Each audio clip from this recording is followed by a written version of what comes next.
呼吸检查。谁在敲门？是谁？睡前来一些干嘛呀？干嘛呀？不能看。看看你们睡觉前在干什么，在练。在练唱跳。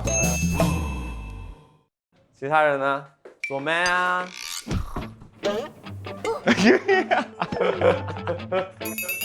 哇，给我们带夜宵来了。下来集合。这啥？这是项链吗？感觉像饰品。送给你们的定制珠宝，高定。哎，太客气了。当当当当。哦。璀璨黑珍珠。bad so bad。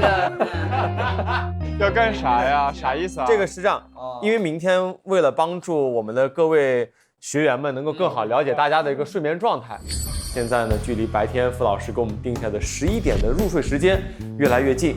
今天晚上11点睡觉，明天早上7点起床。为了明天能够更好的帮助我们学徒们进行考核，今天咱们争取8小时的睡眠。比如说，有的人可能睡眠质量特别好，比如我，是吧？哎，那你没事你好，那我先走。对，然后但是有的人呢，可能睡眠质量你看上去睡很长时间，但是他可能一直处在那个什么浅睡眠的状态。所以呢，给大家每个人准备了一个睡眠健康监测手环。哦，我都戴上了。好。除了这个之外呢，担心大家入睡困难，有一些在网上我之前看到的一些方法，分别对应着教给你们。首先传授给俊伟的是这件，它是这个样子。等他睡觉之后，你就吹了脚底板。哇，一个人睡觉就搭上要2搭上2个人，那我就不考虑，完全不考虑我到底睡不睡得着。比如说你给别人吹脚底板这件事情，会不会让你很尴尬？太尴尬了。尴尬的时候会不会有点脚趾抓地？你的方法就是脚趾抓地。睡前的时候，你就是这样抠地，就让这个血脉回流到你的脚上。哇哦！现在网上还有这种脚的8段锦，就是这样摩擦脚。对，这招叫搞抽象。你的更好笑了。你的助眠方法是躺在床上翻白眼，给我一脸，不用重新护肤了。你躺床上，然后你就这样翻白眼。然后文涛这个因为是理科生，做题，然后呢给你带了套卷子。有一个方法是比较复杂，要数7的倍数。我试过，2分钟数完了，我越数越精神。这个可以。最后一个是给大家带的睡前的宵夜。这啥？洋葱。啊？这个洋葱里面呢有一些芳香物质，它能够助眠，然后我就留给你们。好了，闹够了没？我也没有写到。就这样，我也给你一个哄老齐睡觉的东西，好不好？这有根棍子，给我一闷过来，我调晕过去。你给他哄睡了，咱都可以睡了。现在马上11点了，傅老师也说了，11点的时候一定要入睡，因为这个时间呢，是胆经要恢复的时间了。而中医里面讲要睡这个子午觉嘛，就是一定要在这个11点之前入睡，所以大家就是抓紧时间，睡够8小时。晚安，晚安，朋友们，晚安，晚安。玩会手机睡了，关灯了。我是不想睡，我要陪你一整夜。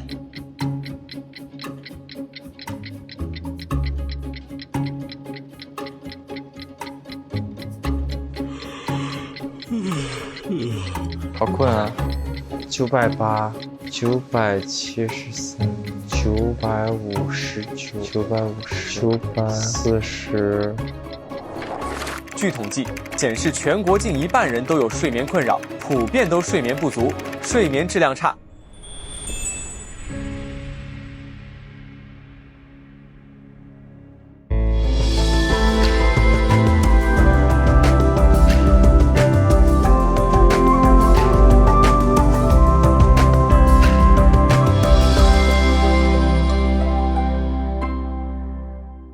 本节目由修正药业联合冠名播出，每天2支小棕瓶，健脾补肾，心安宁。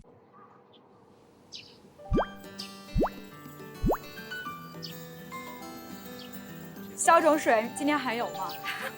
有那个消肿水有点太消肿了，真的吧？真的太消肿了，是不是效果很好？昨天大家一定都很好看，巨消肿。谢谢。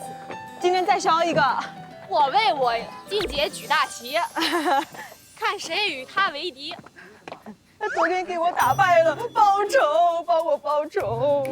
我今天，你今天，咱们今天，我今天把他所有饭全部吃完。行，都给你。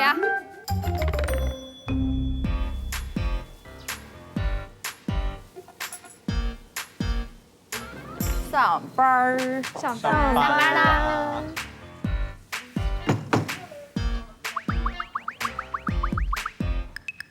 哇，走走走走走，我们去上班。咱俩关门门神。欢迎各位来到由修正药业联合冠名播出的《树职场中医记》。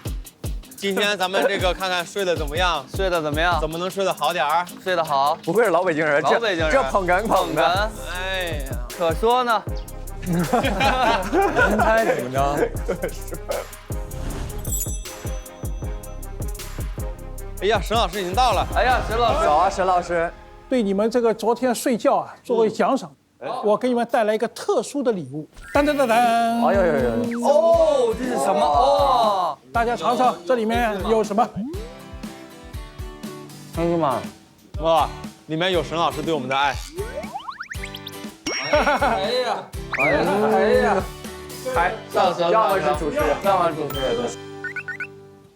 主要啊，这个是红枣、核桃、黑芝麻是看得见的，还有一味中药黄金，加了一点麦芽糖，这样的丸啊，又可以充饥，又可以补益肝肾、健脑，哎呀，所以对你们来说非常需要，非常需要啊。好，先放在这里，好，有空的时候还可以继续吃。沈老师，沈老师，我们就是有个老话，春困秋乏夏打盹，睡不醒的冬仨月，不是，这一年四季都困了。但很多人就比如说立秋了之后，就会感觉到比较疲惫，会不会有什么从中医方面能解释的原因，还是单纯的就是累？我们的谚语都是来自于生活。为什么秋天就比较疲乏呢？为什么？最主要原因，你经过了一个夏天，高温高热，大家经常出汗，所以呢比较容易消耗人的正气。过了这一个消耗的夏季以后，秋天呢，你就可能就比较疲乏。对于现在很多人来说，睡眠这个事情已经不是单纯的秋乏了，真的就是一年四季，很多朋友就会因为睡眠问题受到困扰。据统计显示，全国近一半人都有睡眠困扰，普遍都睡眠不足，睡眠质量差。我们今天就围绕着如何能好好睡觉，当做今日的主题。这个难题，今天我们要请老师陪着我们一起来解读一下。正式开始之前，我先给大家发一个东西。哎，这个就是昨天晚上我们每个人都戴了这个健康监测手环，这是恩奇的。文涛，啊，他是69啊！我咋才69？加油了，你得加油了。周周，100分，表现得很棒啊！100分，终于赢了文涛一把。你多少？89。可以。啊，小七也是100分。哎耶，我们考了双百。你们睡眠的依据到底睡得怎么样啊？我们来分享一下吧。我评了89分，总时长是6小时41分钟。我入睡时间比较久，我57分钟之后才入睡。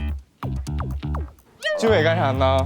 玩手机呢。哦，俊伟互换人生了。周俊伟，你怎么堕落了？周俊伟，你怎么堕落了？我干正事儿呢，我这弄专辑呢。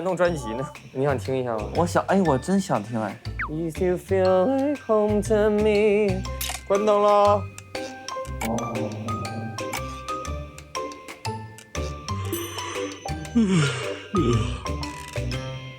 这个实际上是我们现在失眠的病人的一种表型。我看我好像清醒时长也比较多，我中间醒了3次。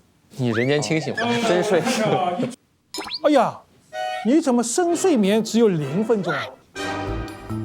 啊，我深睡眠0啊。哦，那也太惨了。动眼睡眠2小时39分，那说明你的睡眠质量不是很好。深睡眠代表了你的睡眠质量这么短，可能我们要找找原因，想想办法。好呀，太好了，老师救救我。恩琪呢？我98。哦，评分还是很高啊。深睡眠1个小时31分钟可以了。多少是好的这个深睡眠？实际上呢，我们深睡眠正常啊，确实要1个半小时、2小时，这样的睡眠实际上质量就比较高。他确实好，我跟他睡，不是我跟他在一个屋住过，他早上闹铃响10次都不醒。入睡的太好，他入睡4分钟就入睡了。关灯了。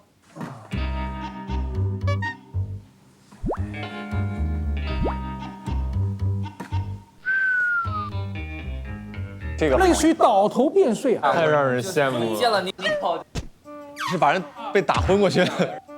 见了你以后就困了。好，昨天那些针没白扎，我跟你讲。我真的那个针没白扎，给你扎一个瘦脸针的。这有点帅啊，这个。扎脸了。你怎么还在扎脸？扎一天脸，你脸到底要瘦到什么程度？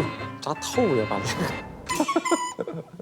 针灸治疗失眠还是很有效果。是的。希望这个能保持下去。好，九州来。100分。哎呦，分值是值了100分。入睡时间呢37分钟，偏长一点哦。一般我们建议半个小时里面要睡的。他主要在玩手机。我困得不行了，但是就想玩玩。我要觉得人不用睡觉能进化成这样，我就太开心了。好困啊！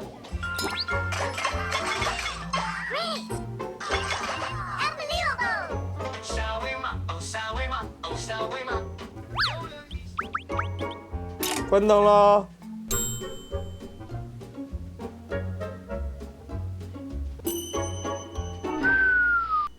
以后晚上进了家门，手机就放在家门外啊，哥们没有了，跟手机说就送到这里吧，直接扔到门口垃圾桶，这样你们就可以好好睡了啊。老师蛮极端的。文涛那个跟弹琴似的。哇，文涛多少？哎呀，文涛69分。入睡时间33分钟，也稍微长一点。你深睡眠也是0分钟啊，就是你睡得比较浅。我觉得还行，我觉得睡得还可以。那你总翻身。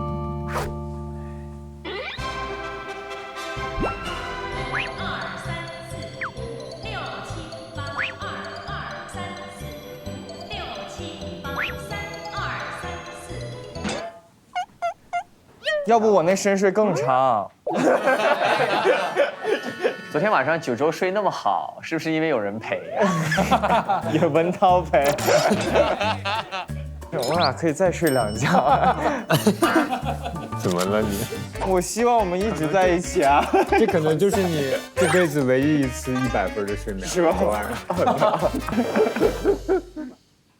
我的深睡时间也不怎么好。哇，确实，你总睡眠时间有6个小时，对我6个。深睡眠时间只有20分钟，深睡还不够。老师，你再看看王哥的。王敬先啊，哎呦，他这个不行啊，花了1个多小时还没睡着，这么长时间没睡着，这是有问题的。总睡眠时间也少，3小时14分钟，但是他深睡眠30分钟，所以总体来说难入眠。大家睡眠，我觉得还是有待提高。好的需要保持，只测1次还不一定很准呢。我建议大家呢，不同的时期测几次，才能知道你真正睡眠。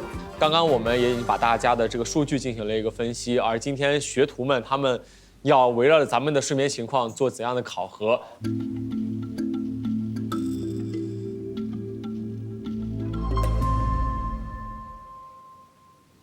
本节目由修正药业联合冠名播出，专业良心，买药认准修正。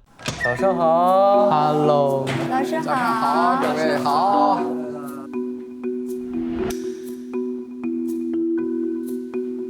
老师请坐，来。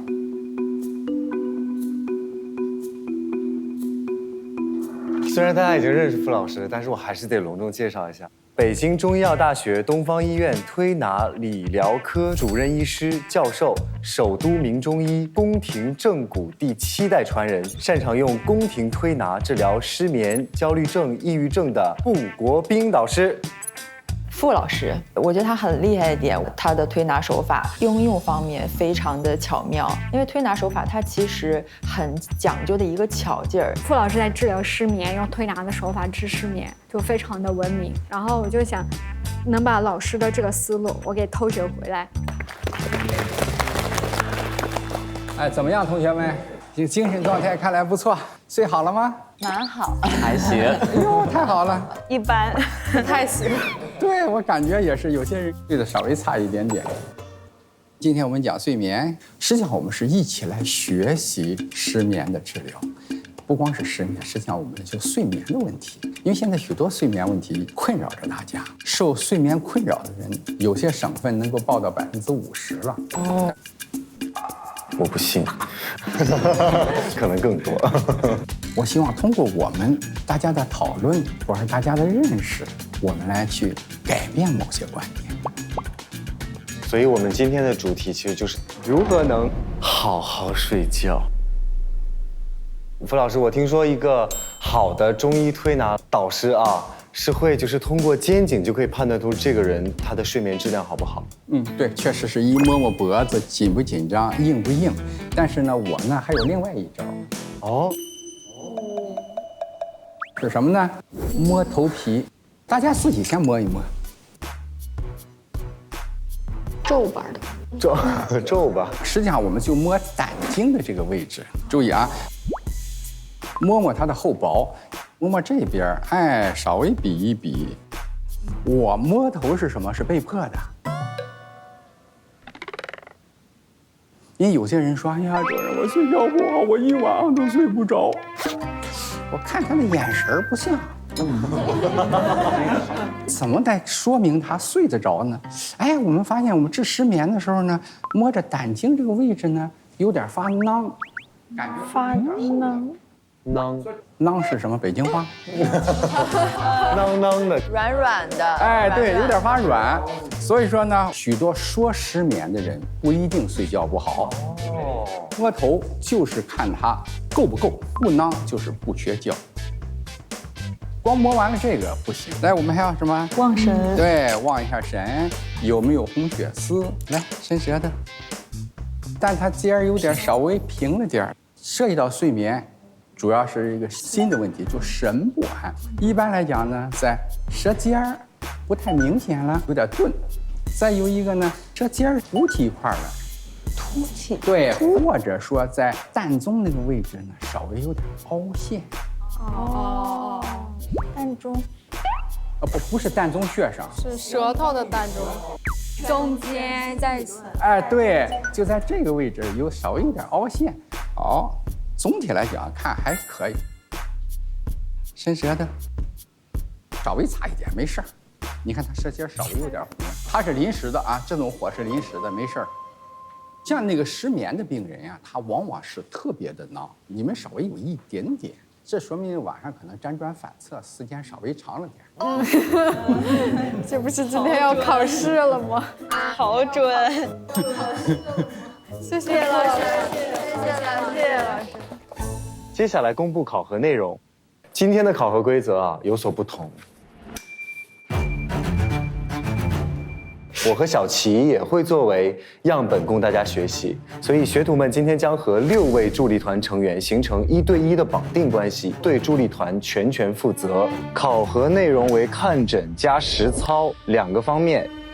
第一个环节是看诊，因为我是推拿医生，所以说呢，问呀、切呀，可能更侧重一点。你们要给他做出诊断，完了以后，下午的时候我们就要给我们的病人进行重点的治疗。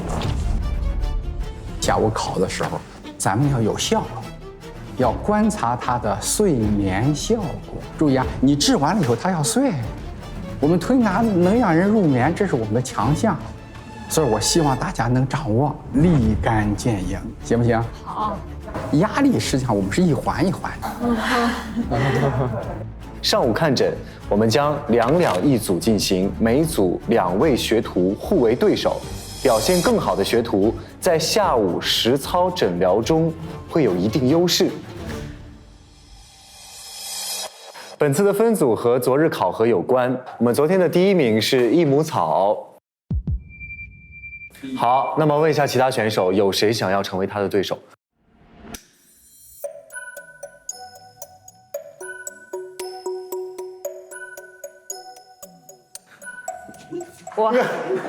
我哎，好，石虎，你为什么要选择益母草？因为昨天跟乐怡比了，然后我觉得收获很多，我今天还要向他学习，继续学习，借用对手的名义学习，偷偷学。就是我选乐怡，是因为我觉得要挑战就挑战最强的，而且跟很厉害的人做对手，我自己也能学到很多东西。然后再加上昨天不是输了嘛，然后我想再给自己一次机会。我是觉得人要有目标，要有向上的一个目标。我其实更想知道我跟他之间的差距在哪儿。我其实想去通过挑战他去找我自己的不足，我觉得这个很重要。那请问你来选择谁来当你的对手？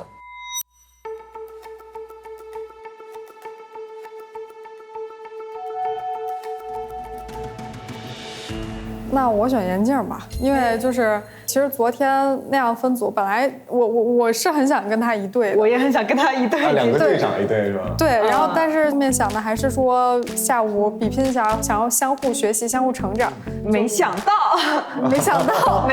没挨到下午，是。然后所以就今天就想再重新比拼一下，然后也是相互进步成长。好的，那二位就结成对手，我们就组队成功。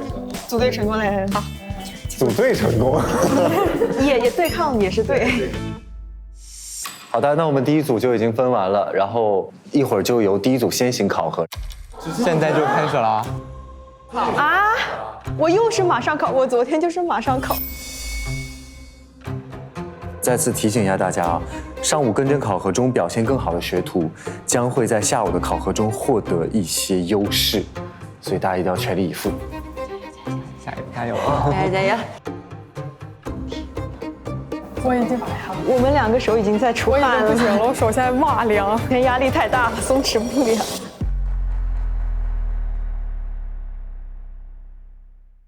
我们就要请沈老师来说一下，以及今天的考核怎么来分组啊，或者我们怎么去看诊。他们的中医能力很强，我们要给他们制造一点难度，好不好？好，怎么说？怎么制造难度呢？我再想一想，我们去配对。配对。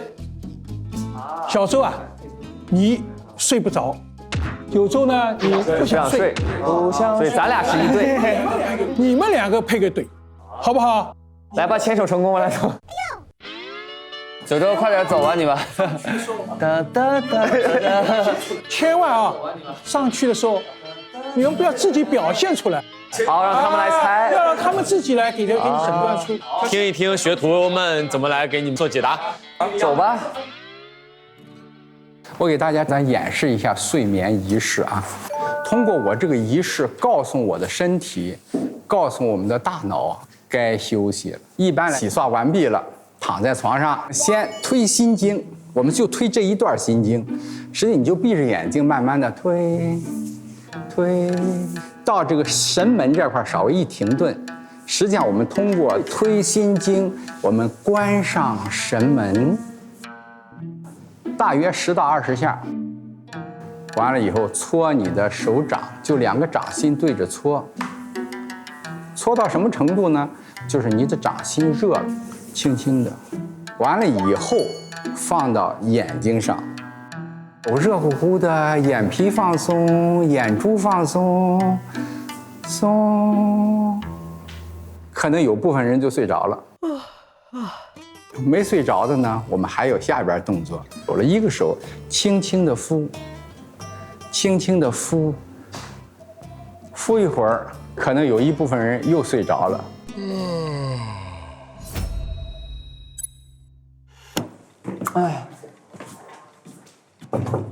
好，请进。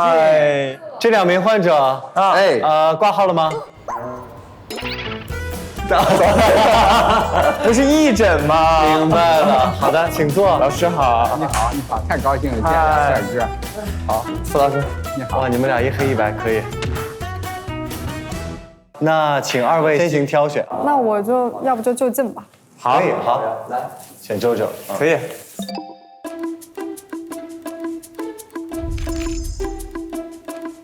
两位助力团成员用一句话讲一下自己的这个睡眠的诉求。我觉得我睡得挺好的，没觉得有什么问题。充满自信，他对自己的睡眠。哇，好，有什么问题得你们看一看吧。那我们周俊伟呢？我的睡眠就是一段波澜壮阔的旅行。波澜壮阔，哇，这个其中的细节就你自己来想。它是一个有点诗意的，平时喜欢写点诗，主要是为了刁难你们。好的，被刁难到了，有。那2名患者已经说了一下他大概的情况啊，那我们现在就计时开始。你给自己的睡眠打分怎么样？我觉得我睡得很好，但是我有一个小毛病。入睡困难吗？不是，我困了，但我不想睡。晚上玩手机。会玩多久？看我能挺到什么时候吧，但我会很想玩，就因为我觉得一天的时间太短了。然后那咱们就是睡觉之前把手机放下之后，然后再去记录这个睡眠时间大概是多久？我基本都是刷到实在困的受不了了，然后那个手机自己掉下去，我才入睡。死劲的硬撑。就是我会不论几点睡，但我9点都会醒。这其实是挺好的，挺好的。我昨天休息的还好呢，感觉是。这太阳。咱们的脉其实也还挺好的。来，我看一下手脉。一直刷手机，然后睡觉，然后会有什么不舒服的吗？我反正一直是肩颈不太舒服，我不知道跟这个有没有关系啊。咱们平时情绪好吗？情绪啊，我情绪浮动会比较大。但是我不会太消耗自己，不会太内耗的那种。我不会一直想。咱们平时就是有怕冷或者怕热的情况吗？我怕热，但我睡觉一定会把4肢伸出来。我有的时候恨不得把那个冰的易拉罐的饮料从冰箱里拿出来，然后放到自己的手心或者放到自己的脚底的这种感觉。好的，然后这个出现了多久？得有个2、3年了。好，你有没有就是一些入睡的一些习惯？我全程翘2郎腿。好的。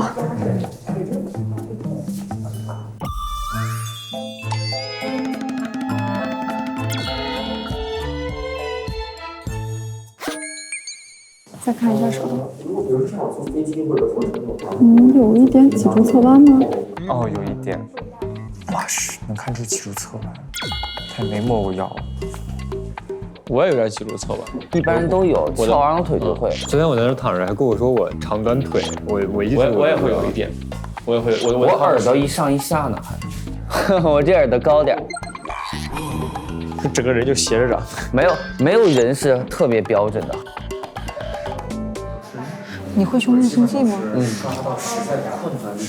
你平常会不会有？就比如说我，突然一下头昏昏的，然后突然晕一下。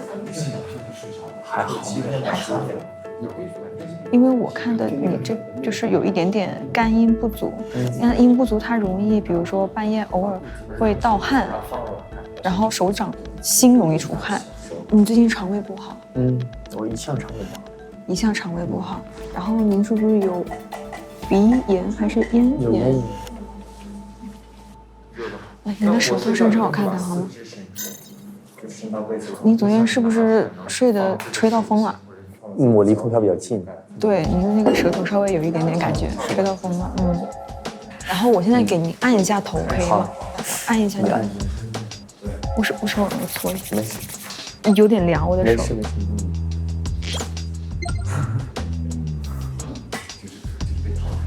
哥哥，您平常有就是侧睡的习惯，对吗？对。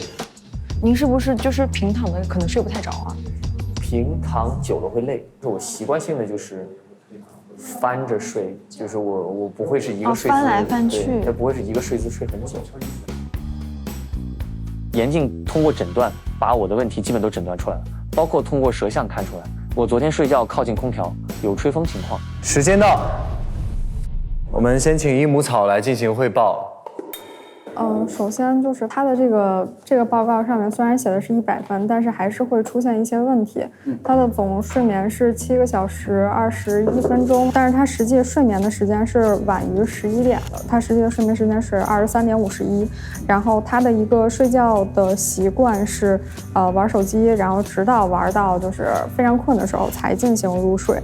然后并且有一个入睡姿势的问题，就是他睡觉姿势是翘着二郎腿睡觉。哇，非常潇洒。所以我给他的主诉是入睡困难2到3年。他入睡困难吗？（括弧主动性的入睡困难。）然后他又是一个精力会比较高的一个人，然后很怕热。包括睡觉的时候都会把这个四肢伸出被子，然后他同时还有这种颈肩的不适以及脊柱侧弯的问题，然后他的舌是一个舌边红，然后有涎沫，然后脉是略显，然后所以呢，我给他的这个诊断是更偏向于一个心肝火旺的一个表现。那我们这边呢？老师，我先汇报一下，俊伟哥我给他下的主诉是入睡困难易醒，然后他的症型阴阳俱虚。这个阴阳都虚，不也是一种平衡吗？说的好有道理。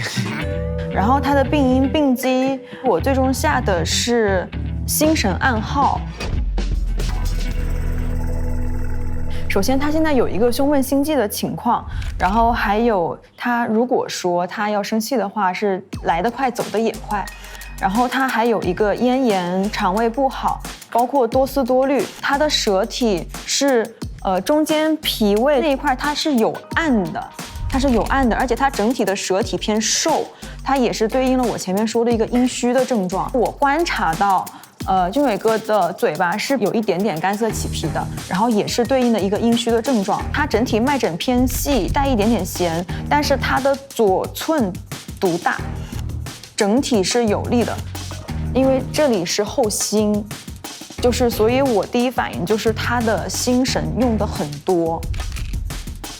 然后肩部触诊，他的右边肩膀这一块是明显比左边要硬的，所以我判断他会有一个侧睡的情况。然后我对他手进行背部的一个触诊，发现他的手尖跟手背，他的气血是这一块就过不来了，因为他其实是有虚症在，他有一点点阳虚。这个是我一个触诊，好了。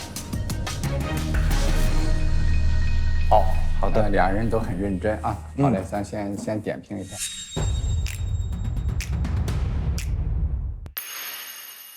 实际上他是许多年轻人都有这么一个困扰，工作呢很忙很累，属于自己的时间呢就晚上这一点儿，所以说就想干自己的事儿，玩起来没完没了。目前来讲，他的情况你辩证的还是比较对的，他实际上还是有点干活，因为工作压力、生活压力，这个你还要发自内心的有点小目标。我想干什么，就是能够稍微自律一点，特别像睡眠，困了我们一定要睡。实际困了就是我们身体发出一定的讯号。你看，像他困得受不了了，还睁着眼，还使劲弄了。有的时候心脏疼，要是熬很久。我天，那还不睡？就是蹦蹦蹦。你喝出去了，你说我就宁死我都要玩了。会有这种感觉，就是胸口紧紧的那种。那你快睡觉不就完了吗？他的目标就是熬夜，他在熬夜这件事情上非常自律。哇，那你特别自律。熬夜关系就是身体已经发出了警号，已经警示了，咱就该睡就睡，好不好？这样。好，再说他这个，应该感觉呢，还是像一个这个心脾两虚，这东西感觉到有点比较像，因为他可能想事儿想的比较多。你看目光非常深邃。谢谢老师。对，这是好事啊，这是好事。那有些经历吧，就导致了这个思虑伤脾，心脾两虚，应该是更明显一点。今天我给你做个全身的推拿，来给你治疗一下。来，咱们开始。好，对，来先趴着。好，大福利，大福利，傅老师亲自上。那可不是。我今天呢，实际上就是给大家演示一个全套的手法，你们下午都可以自取。哦，动手了，这张直接开始按了。我们一般来讲啊，先从捏鸡开始。我们捏鸡呢有2种方法，一个是呢3指捏，一个是2指捏。但是我在临床，我们愿意用3指捏。3指捏因为什么？肘关节能够屈伸。捏鸡呢就是要典型的叫引阳入阴，这么捏啊，轻轻的，你看捏起来。哦，我知道这个，就把那个肉弄起来，然后一直往上推。对对对，我小时候弄过。这个呢是小儿做的比较多啊，这个东北叫擀皮儿。对，这个擀皮儿太好了。你看他这太瘦了，太好捏了。你疼不疼？什么感受啊？舒服。还说我太好了。如果他感到舒服，你就慢慢的给他捏。一般来讲，我们捏7到10遍。捏完了以后呢，就是按揉背部。我们揉法又不一样了。按揉是以按为主，以揉为辅，它是按压类手法。注意，不是摆动类手法。按进去，按到深层，再进行揉，这是我们应该做的。这个手法呢，容易让人睡觉，容易安下神来。按一下。对。你这样感觉也可舒服了，真的。这边做完了，再做那边，我们再点背腧穴。背腧穴呢，就是我们根据辨证论治，它是心脾，哎，咱们就点心腧、脾腧，对吧？点这些穴，好。好嘞，来，仰脸躺着，好，对，来，我拿这条巾盖上，好，没事，好嘞。这小伙子还行，这个有点肉，不错。哎，第一个手法叫什么？开天门。对，开天门，这是我们小儿用的最多的手法。要揉太阳穴，这叫揉太阳。头尾穴。对，点头尾。注意，你看我这一串儿，我们轻轻的做，在眼周围要画8字。这手法太厉害，他的眼眶放松了，他就容易睡觉了。完了，他要睡了，他已经要睡了。对，老师，这个是我们不能做的，你们不能做。没事，我们几个都是真脸，所以你随便。就真脸没事。还有假脸吗？小齐有可能哈。小齐马上就上来，没贴，我可听见了，九州。完了以后呢，我们要换一个手法。这个手法叫大鱼际揉，这个手法应该说是在头面部治疗睡眠最重要的手法。对，所谓的揉是揉它的皮下组织，注意啊，不是揉它的表皮。你看我的手稍微跳一点，别勾它的鼻子。最后还有一个手法，轻轻的啊，好，把它的下颌再给它放松。你就是想搞这个？我就冲这去的。再受一波。对，又一次得到下颌的放松。对，有些人睡不着觉，下颌在那儿紧着，拉着走，拉，推到下颌角。对，你看啊，从鼻根开始，过迎香，经颧骨，到下关，至下颌。而且好神奇，它其实装梅花哎。哦，黄梅花，好，好这样记得啊。睡着了，睡着了，太得劲儿了。谢谢老师，谢谢老师。起来吧，起来吧，醒了。马上起来，快！结账吧，结账吧。傅老师的号，真是让人很生气。行，以后上北京我都给你们做啊。太好了，好舒服。对。老师，你刚刚说的我全记下来。好 ，OK， 那就行。老师就根据他们2人的表现直接公布。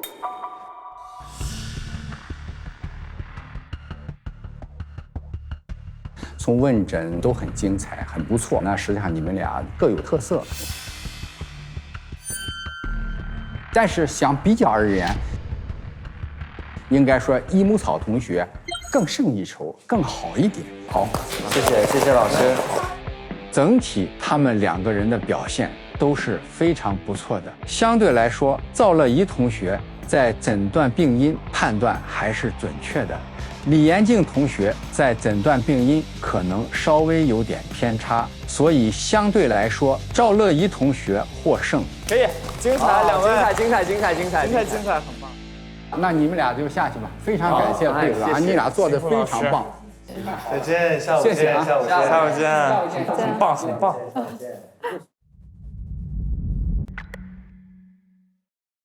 谁加练？谁加练？谁加练？你听到了？就听这句，只听了这一句。别人脸可不一定，手齐了倒是。咱们谁是加练？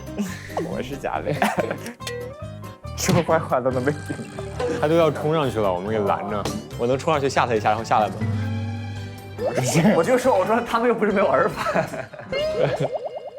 但是你不知道那个傅老师的手法爽吗？我真的差点就睡着了。傅老师那个手啊，值万金啊！他那个手就是跟海浪一样。对，你要就是不行，我手有点僵硬，就那种。因为我感觉就是他就是那种对，颤法。对，这是一种手法。你能感觉到那个力道很深，但是他没有在表面，有点像什么武侠小说里隔山打牛的那种感觉。对，但是这其实就是功力的手法，就是练的，反正很舒服。对。那接下来第2名是生麻，请问哪位学员想跟生麻？已经站起来了。哇，好的。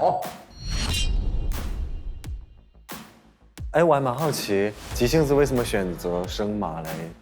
因为上一场考核的时候，生麻是第2名，然后急性子是第3名，不想争第2的第3名，不是好第3。哦，我挺意外，但是经过昨天一天，其实我很欣赏小白，她是一个非常喜欢去挑战自己的女孩，我很欣赏这种人。而且我们俩没有一组过，她是有目标的人，那我也是有目标的人，所以我觉得这是一个好机会。他是不想争第一的第2，不是好第2。都想推倒前面的那个人啊！你不来啊？刚才啊，我们那一组啊，是相互啊完全不匹配的，不想睡，睡不着。不想睡，睡不着。我们这次呢，再改一改，让相近的人。小齐啊，你和文涛啊都是睡眠负债者，也就是说，我背负了巨债，熬夜需要补的人。那么你们俩一起去一下，看你们让他们如何为你们还债，怎么样？还债，好，走吧，文涛，咱们走上去好好的听一听。我们在下面静静的观察你们。如果你也需要节目中的中医大拿看诊，可私信官方账号“初入职场中医季”或扫描2维码填写看诊资料。蹲现场10点半开抢半动感地带芒果卡，现场见！进入智能电视应用中心，打开芒果 TV 电视端，大屏4K 更清晰。老师有没有一些分享的建议给我们？如何帮助我们这种年轻人主动去戒掉熬夜这件事情？对，完全戒掉，我觉得对于你们来说，现代人来说有点难，适当的这个长度都是还好，但是也不要给熬夜找借口，能够不熬夜就不熬夜，对吧？是的。所以我们要得想一些办法去改善，比方说，这个光线，自然光对你的部分的器官，比方说我眼睛感受到光的刺激了，你就醒了嘛。实际上还有一个感光很敏感的部位，就是你的膝关节。膝盖，对，在膝盖的后侧，这个地方是一个光明点，所以说你真的睡不着了，刺激一下膝盖后侧，对吧？此外，实际上还有声，起床的时候慢慢的有一个音乐播出来，但不能突然会扰动你的心神，因为这个时候睡觉起来是非常难过。你们有这个经历吧？有，我们之前合苏的时候就突然噔噔噔，对，就是也不知道是谁，院长。就闹钟起来的音乐，不要一下子太响。长期熬夜的，我还建议他们睡午觉。还有一个中医的干预，比方说吃方剂、针灸、推拿、导引都可以，对吧？所以说，根据你不同状态，给予不同的治疗。请进 ，Hello 啊，好，请进，俩帅哥，先各自选一边坐下。哎呀。那根据我们上一次考核的排名，是我们生麻在前面，所以生麻先来挑选。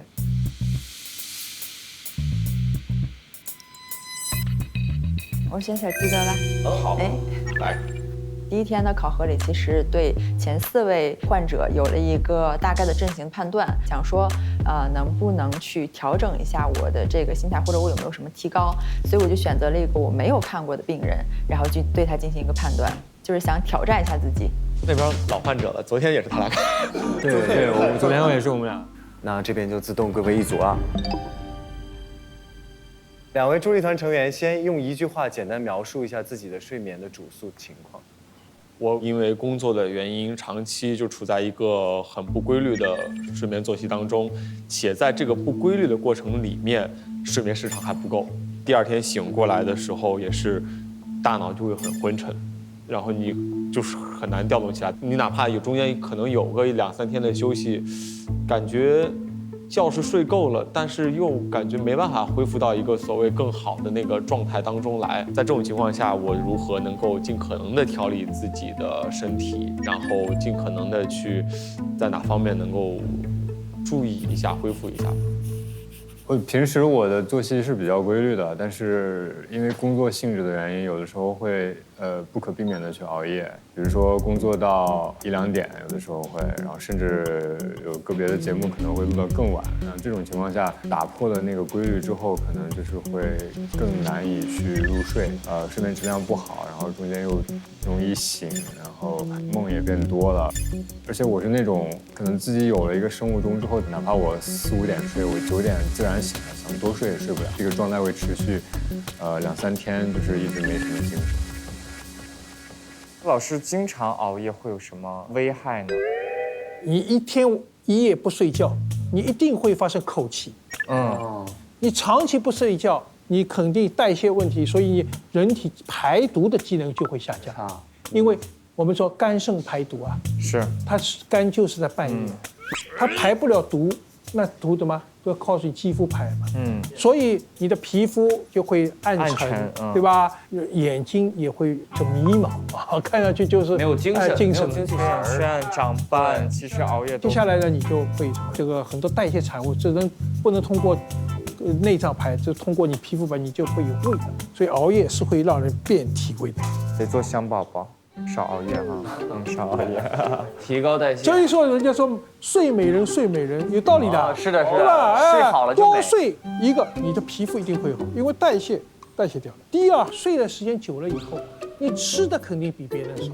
对于广大这个年轻人，对于美女来说，那需要更好的睡眠，对吧？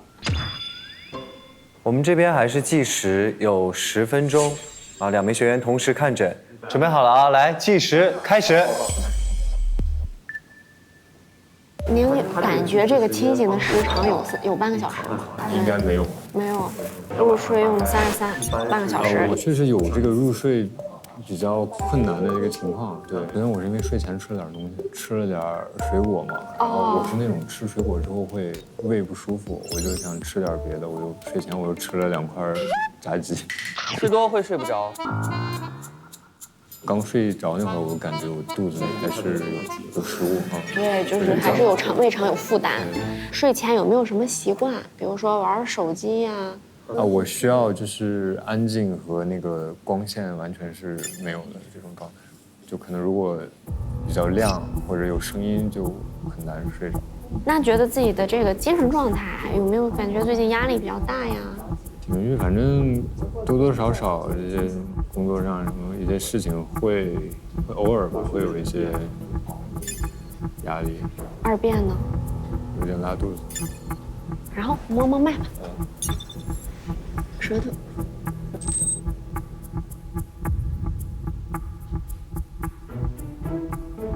这是昨天的睡眠是不是？对，确实不够。有没有就是大概几点能入睡的时候？其实我现在就是困，就是我只要倒下来我就睡。那你的睡眠质量好吗？要是这种情况，昨天测的深度睡眠时间很短，我自己也会感觉没那么好。好，来吧，咱们摸个脉先。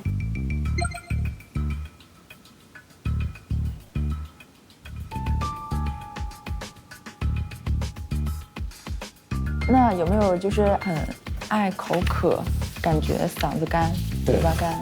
对，现在就很干，一直喝水。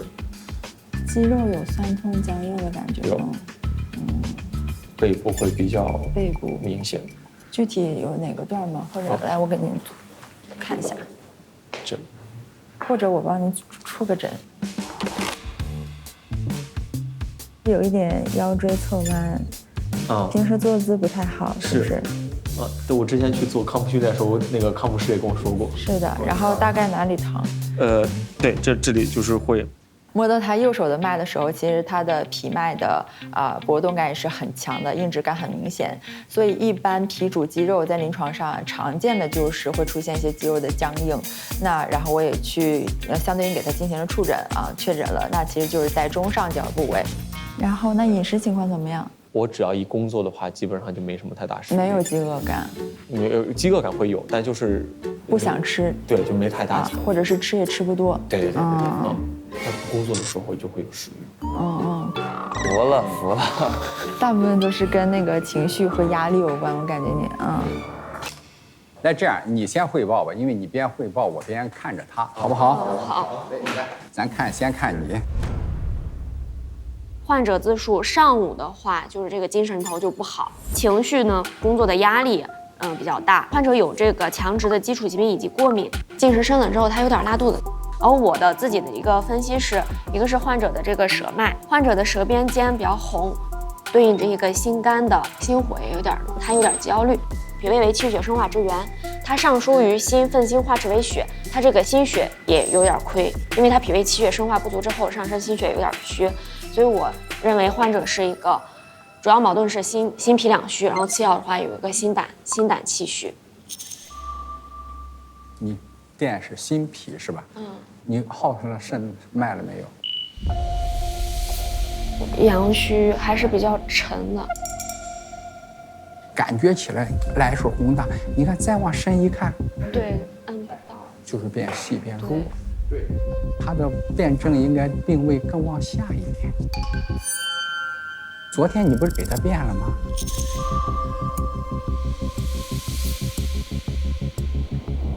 他不可能变呀。你看刚才给他辩证了，辩了是他是脾肾阳虚，对，颜色有点白，确实是阳气有点稍微不足，这个本是不能变的。不，你从他脉上也能看出来，他应该脾肾的阳虚。第一次问诊文涛哥的时候，他处于强直发作的阶段，我也给他做了很多治疗，情况还是有所改善的。这个不重吧，哥？你觉得？不重。温度没事吧？这是闪挂，疼不疼？不疼，不疼啊，这么神吗？所以今天我想从更多角度切入他的问题，有点这种聪明反被聪明误的感觉吧。实际上我们治病主要在调心，不管是什么病，如果是你心气儿在，自我感觉良好，肝癌人都能活10多年，没问题啊，别紧张了。说说你给他的辩证是什么？好，老师，我的辩证是这样，我现在觉得他是心脾两虚的一个表现，然后包括我摸他的脉弱是很明显的，且咸，然后还沉，尤其是左关，其实一般都与情绪急躁有关系，然后包括肝开窍于目，所以他一般都会有什么眼干呐、口干呐，然后咽干爱喝水这种情况，因为肝郁会导致乘脾，肝和脾一般都是在临床上是会伴随着出现的，所以我在考虑到脾主肌肉，所以我会问他有没有那个肌肉酸痛的情况，并且触诊之后发现他确实中上焦的肌肉酸痛尤其的明显，尤其是包括像他脾的方面，就是他吃辣会拉肚子，包括之前有急性肠胃炎，并且舌体红，然后舌边有齿痕，并且在肝胆那个部位，舌边那个部位是其实尤其的红的。你看那个尖儿没有，对吧？对，舌尖上凹陷，那一般来讲我们辩证是往心上辩。对，而且尤其是他平常的一个状态调动起来，耗伤心血，尤其是他后面还有就是包括腹泻啊这些表现，都是跟脾有关的。对，所以他其实应该是一个心脾两虚症为主。他是心脾是可以的，周身乏力，偶尔头晕，完了以后脾胃有点不和，对吧？这典型的症状，这都在这儿。那2位患者的情况大概都了解了，我们下午诊疗就给他们调调。下一组呢是恩琪还有王哥，一会儿让恩琪把你的报告也拿上来，好，老师和各位一块看一下。好的，好的，一会儿见，谢谢老师。大家一会儿见，拜拜。应该说是问诊问的还是不错的，总体来讲没有什么大问题，报出来也问出来了，这很重要，对吧？这场我们王涵同学谢谢老师。好，这组的考核，2人问诊还是比较细心的，尤其是王涵能够准确的做出判断，白松岩稍微有些可惜，在诊断出现了失误，这一轮的表现上，王涵更加突出。王涵在看诊的时候，其实替我发现了一个点，他其实是让我反思了一下，就是他问我说最近是不是焦躁啊，或者是这个情况，我才突然意识到我最近的这个情况其实是有的。最近情绪也不太好，会有一点焦躁、急躁的会有。是的。然后包括通过脉象当中问我是不是肌肉酸痛，因为这一点是我在此前完全没有讲述的一个信息。但是我其实这些我都没有把和睡眠这些问题联系到一起去。所以有诸内行诸外，它在体表一定有表达，而体表的很多看到的现象，实际上是反映了你内在。中医治病有的时候不是治疗你看到的那个问题，是它可以转折到另外一个方面，可以通过它脏器之间的联系治疗它其他的。那我们接下来就是到恩琪和王哥了。没问题。你的主要诉求是？我主要诉求其实一直有一个下颌线。夏天太锋利，睡不着。对，不是，就因为我从小时候就开始，我一直就容易落枕，然后有的时候还有一点，我们经常都会遇到，就是说熬大夜或怎么嘛，没办法的话，对，拍戏也是这个样子，就被迫熬夜这种情况该怎么办？人心诊间有请，走了。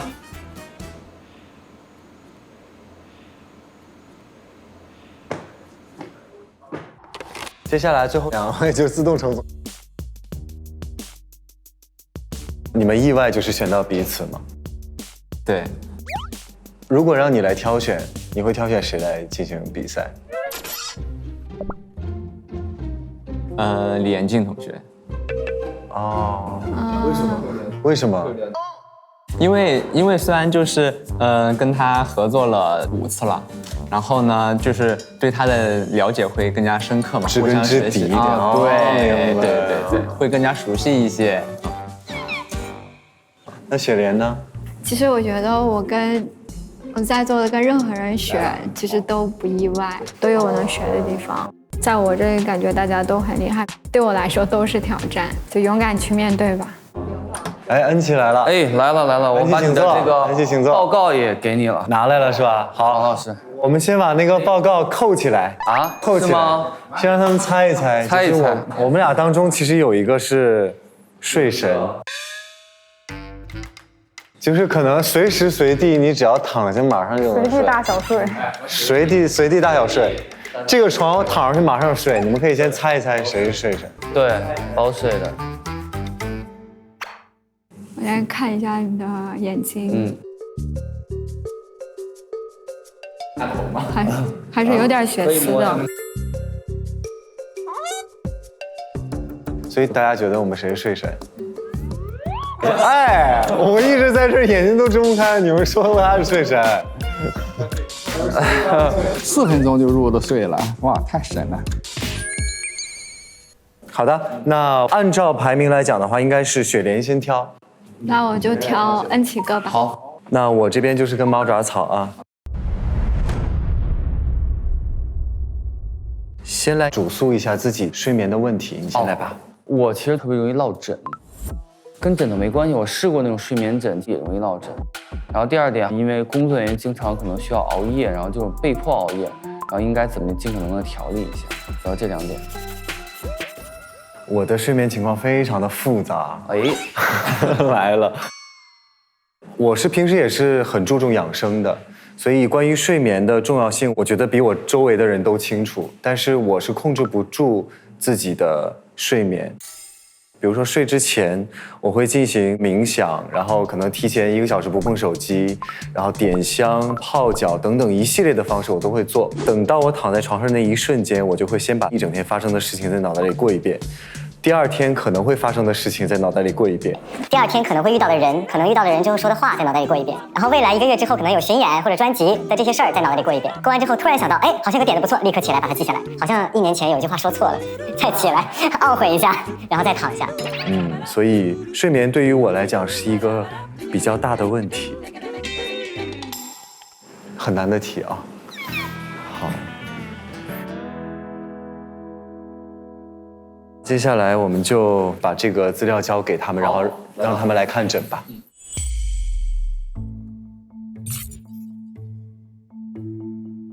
王哥的情况比较复杂，所以心里还是比较慌的，加上昨天没有表现好，所以今天想要争取表现好一点。你平时入睡困难，大概你要多久才能睡得着？不一定，有的时候1个小时，有的时候5个小时。对，从我躺在床上。然后您睡觉的时候容易做梦吗？最近非常容易做梦，而且能记住情节，而且能连在一起。那您睡觉的时候睡得深吗？不深，睡醒之后就是很累。嘴巴里面有口苦口干吗？口苦偶尔。记忆力下降？记忆力下降巨厉害，我现在自己歌词都记不住。我如果演出没有提字器，我就完蛋了。对，还有您刚刚说您肩膀是？对，我肩膀很酸很痛，这2天这里。对。您除了心思重，还有就是情绪的问题，对吧？然后会在半夜的时候会给自己一点时间哭，对吧？啊，对，是。哎，有的时候大家可能会就是喜欢半夜给我打电话，给我发消息，对。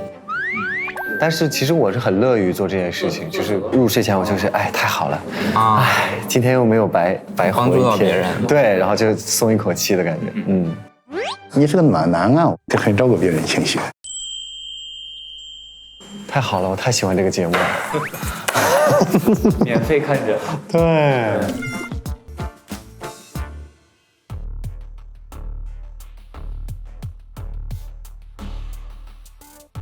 我再看看你舌头。好。我觉得王玉长得太像郑方毅了，一模一样。我看到他的时候，我每次会想到张北明、王一木和王春玉，还有石老板。石老板是谁？哎，你没去路过森林吗？就是他没有，是有点像王春玉哈。是吧？你看他说话那个，就感觉很像王老师。然后包括他如果拿着笔的时候，就会这样。哦，有点像。所以我每次看到他的时候，他俩就同时在我脑海中出现。你现在主要是容易落枕，对吧？对。那你现在除了落枕，那你有没有就其他的不舒服？其他的不舒服其实还好，主要就是落枕嘛。好，看一下把脉。就像我。在学校，老师说不知道怎么问诊思路的时候，先把10问哥先问一问，然后问完之后，基本上一个方向可以判断出来。平时你是喜欢冷的还是热的？我喜欢吃冷的，但我最近在控制。我以前可能吃冷的会比较多一些。那你现在有没有什么情况会烦躁？或头晕？有的时候我可能会容易脾气稍微有点小烦躁。胃口怎么样？胃口也还 OK。平时会有口干口苦吗？口干口苦还好。也还好。我看一下你舌苔吧。舌苔也是舌间皮，它的颜色就是也是舌淡红，太薄白，它就是一个很正常人的舌苔。那你平时是怎么睡的？我会侧着睡，腿是这样，像跨栏一样。有没有自己就是调整过？有调整过会好一点，然后但可能每年夏天的时候还是会容易落枕。看一下你落枕的话，就是你平时你的腰椎这里痛不痛？腰椎还好。好，时间到，来你说一下他怎么回事吧。首先，他主诉是睡眠会落枕，然后会伴头晕、少气、懒言。他的睡眠都挺好的。中医诊断的话，其实是少寐。然后正型的话是气血两虚，因为工作原因被迫熬夜，他会被动睡得少。其实他的睡眠完全没问题。他的左右2个手的寸部都是比较弱的，比较沉。那他平时就是落枕疼痛嘛，我们说痛有不容则痛，不通则痛，它属于气血两虚里面的，就是不能濡养，就是不容则痛，就是耗伤心血。所以他应该说是心稍微有点不太足，他自己注意注意就行了。恩琪是有点阳气不足了，他这个病就是阳气不足所以只有9周有阳气，吸你的阳气，吸我阳气，啥吧？吸，我昨晚上已经吸了。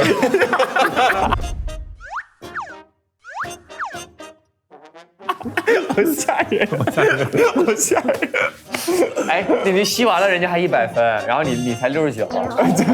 今晚上在厕所。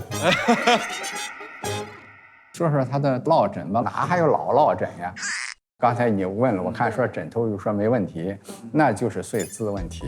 对，刚才你问睡姿了吗？他用什么睡姿？他问了，我是侧睡，然后一只腿抬起来那种。我们一般来讲睡觉是几个姿势？俯卧、仰卧、侧卧，就是人的这个睡眠姿势按时间算，实际上仰卧是最多的，仰卧大约能占到60%。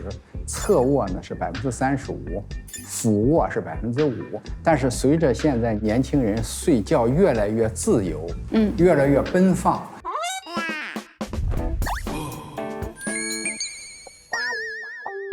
睡觉睡出颈椎病，实际说的就是俯卧。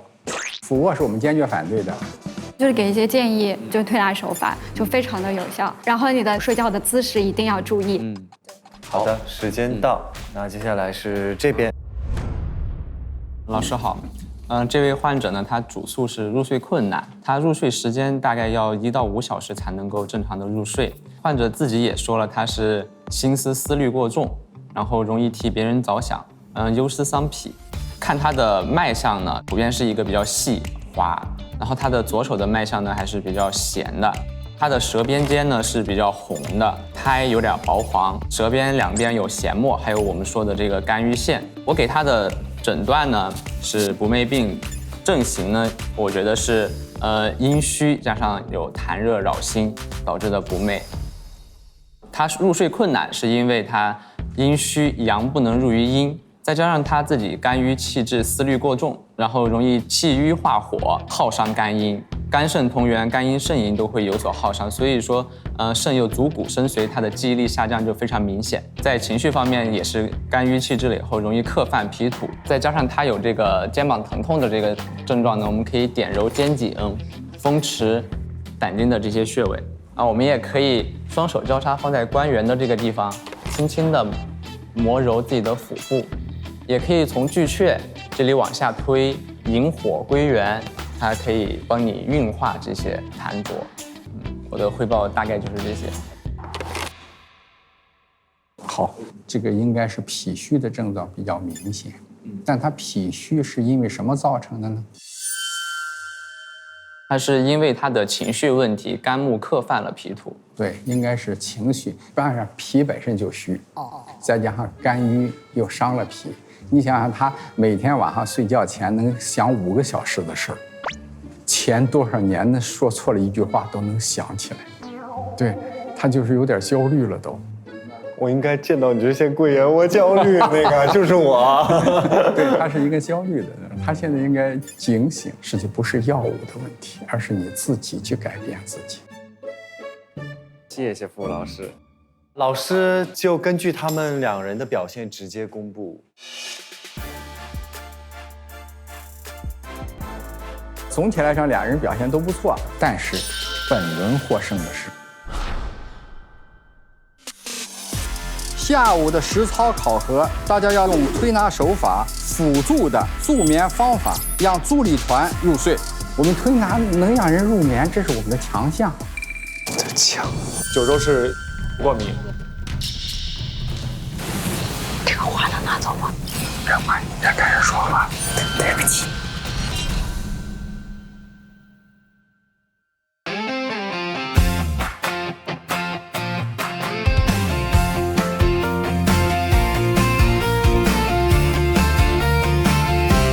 晨光亲吻百草双背包载满青涩的向往。时间也动骨房里的迷藏，推开门是未知的土壤，迈向诉说生命的回响，要像萦绕初心的形状，跌跌撞撞也学着去担当，每一步都写下新篇章，